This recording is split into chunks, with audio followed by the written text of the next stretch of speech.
Good morning mga kapwa farmers. So ngayong umaga, nandito naman tayo sa aking farm. So sa makikita nyo po, yung ipipicture ko ngayong pananim is itong luyang dilaw o tinatawag na turmeric. Ito, parang luya din siya. Yun ang dahon, medyo malapad, tsaka medyo mahaba. Ito bago ko lang tanim, yan po.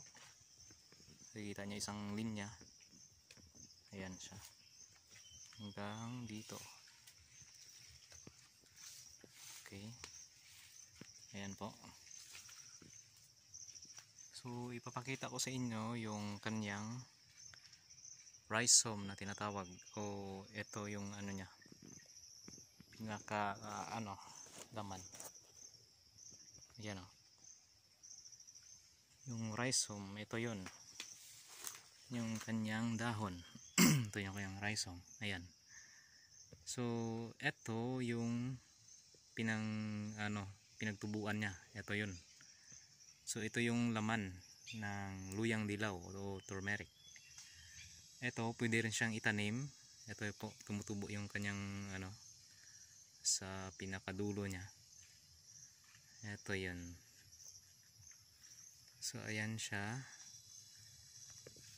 At saka medyo konti lang dito yun sa amin kasi wild po ito, sa wild po ito tumutubo.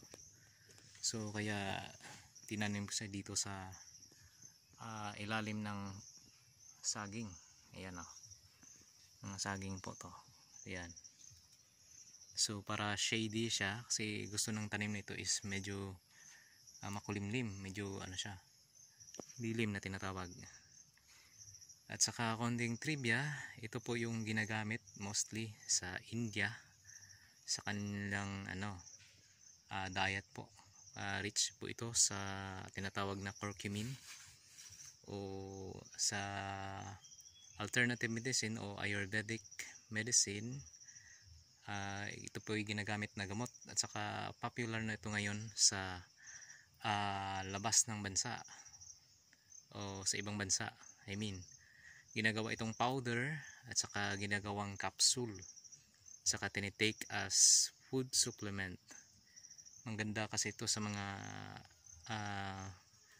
arthritis, sa mga na-inflame na mga mga ugat.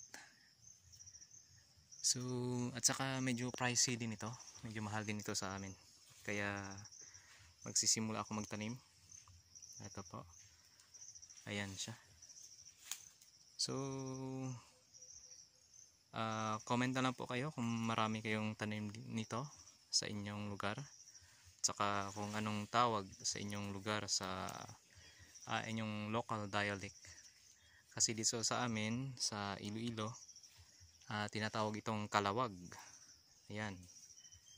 Iba rin yung luya or luya dito sa amin. Or ginger.